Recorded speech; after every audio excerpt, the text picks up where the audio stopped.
राजनीति का अपराधीकरण हो या भ्रष्टाचार, बिहार में इन दोनों बुराइयों को बहुत आसानी से स्वीकार कर लिया जाता है। राजनीति में भी स्वीकार कर लिया जाता है और समाज में भी आसानी से स्वीकार कर लिया जाता है। और ये बात इसलिए कह रहे हैं, अगर समाज ने और वोटर्स ने स्वीकार ना किया होता तो फिर ये सारे नेता चुनाव कैसे जीतते और फिर ये अपनी सरकार कैसे बनाते। नीतीश कुमार के बारे में आपको याद होगा, जिस दिन वो दोबारा से मुख्यमंत्री बने थे तब हमने कहा था कि नीतीश कुमार के पक्ष में ये बात जाती है कि उन पर भ्रष्टाचार का कोई आरोप नहीं है। लेकिन अब नीतीश कुमार ने जो काम किया है, सीधे सीधे उन पर भ्रष्टाचार का आरोप तो नहीं बनता, लेकिन वो अपने कैबिनेट में भ्रष्ट नेताओं को जरूर जगह दे रहे हैं और ये भी एक संगीन आरोप बनता है। वरना आज बिहार की कैबिनेट में 72% से ज्यादा दागी मंत्री नहीं होते। 72% जो मंत्री हैं इस समय नीतीश कुमार के कैबिनेट में, वो दागी मंत्री हैं, उन पर कोई ना कोई आरोप है। और सोचिए, नीतीश कुमार सपना देख रहे हैं कि वो 2024 में भारत के प्रधानमंत्री बनना चाहते हैं। वो अपनी साफ सुथरी छवि देश के सामने पेश करना चाहते हैं, लेकिन उन्हीं के कैबिनेट में क्या हाल है आप देख लीजिए। भ्रष्टाचार को लेकर, अपराध को लेकर स्थिति यह है कि नीतीश कुमार के मंत्रिमंडल में राष्ट्रीय जनता दल के 17 मंत्री हैं और इनमें से 15 मंत्री दागी हैं, जिनके दामन पर दाग लगे हैं, और 11 मंत्री तो ऐसे हैं जिन पर बहुत ही गंभीर आरोप है।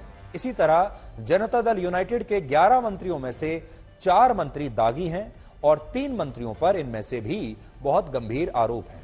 इसी तरह से कांग्रेस पार्टी, जीतन राम मांझी की पार्टी के मंत्री और निर्दलीय मंत्रियों पर भी कई संगीन मामले दर्ज हैं।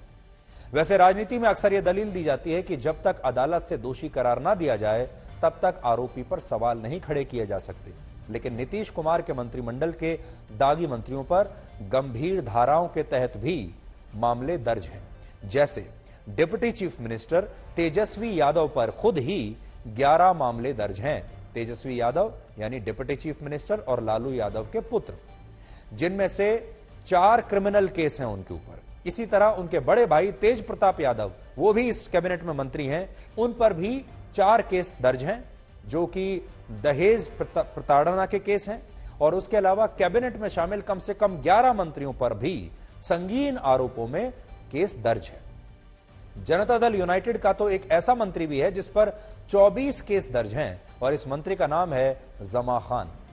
इन्हीं आंकड़ों से अनुमान लगाया जा सकता है कि बिहार की राजनीति में अपराध और अपराधियों का कितना बड़ा हस्तक्षेप है। लेकिन यह मुसीबत सिर्फ बिहार की नहीं है।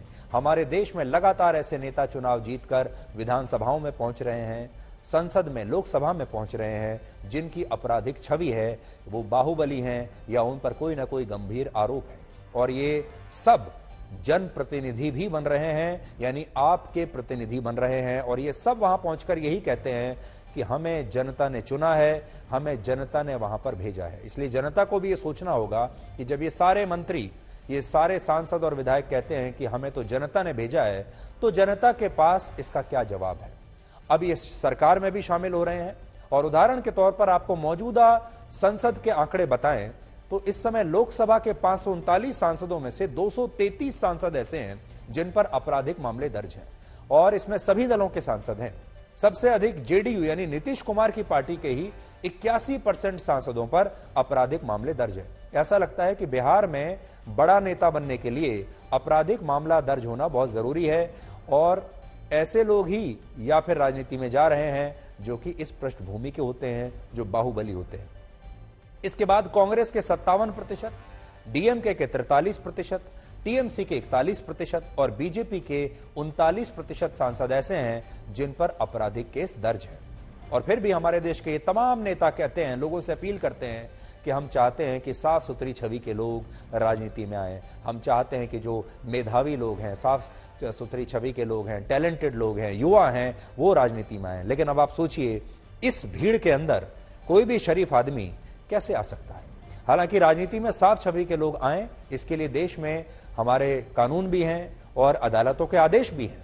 1951 का जनप्रतिनिधि कानून कहता है, क्या कहता है, उसमें कई प्रावधान हैं। जैसे गंभीर आरोपों के अपराधों के आरोपी को भी चुनाव लड़ने से नहीं रोका जा सकता जब तक उस पर दोष साबित ना हो जाए।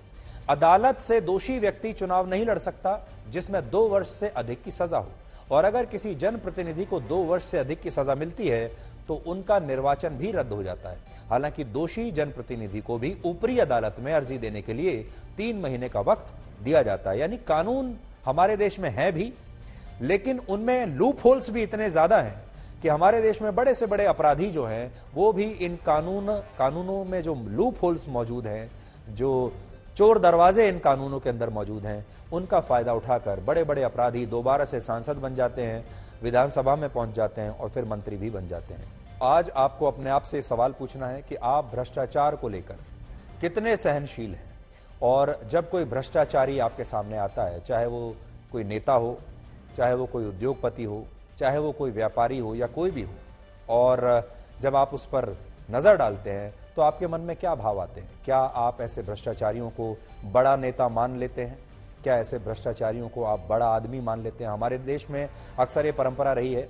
जाहिर है जो भ्रष्टाचारी होगा उसके पास पैसा भी बहुत होगा और उसके पास ताकत भी बहुत होगी, और जिन लोगों के पास ताकत होती है और पैसा होता है, हमारे देश के आम लोग उन्हें बड़ा आदमी समझने लगते हैं और फिर उनके भ्रष्टाचार को अनदेखा कर देते हैं, फिर उनसे दोस्ती की कोशिश करते हैं, और उसके बाद ये सारे लोग हमारे समाज में समा जाते हैं और समाज इन्हें स्वीकार कर लेता है, जो कि सबसे गलत बात है।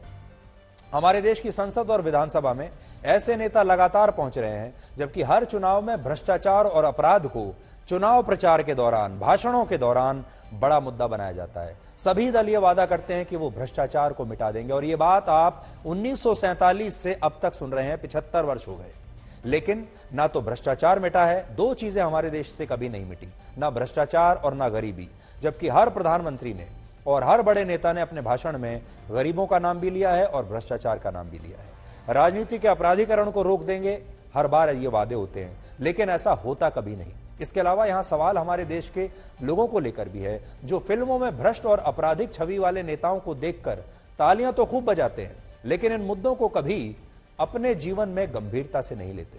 उदाहरण के लिए बिहार के नए कानून मंत्री कार्तिकेय सिंह पर अपहरण यानी किडनैपिंग के गंभीर आरोप है, और बिहार में किडनैपिंग का एक बड़ा लंबा इतिहास रहा है।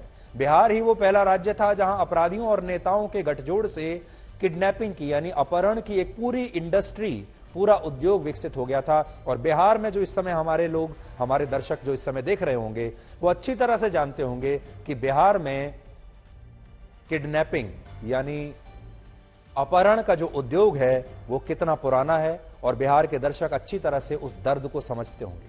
और एक जमाने में बिहार के लोग इससे बहुत त्रस्त थे। यह मुद्दा इतना विशाल और गंभीर था कि वर्ष 2005 में इसी मुद्दे पर अभिनेता अजय देवगन की एक फिल्म भी आई थी जिसका नाम था अपहरण। वो बिहार में होने वाले अपहरण पर ही आधारित थी।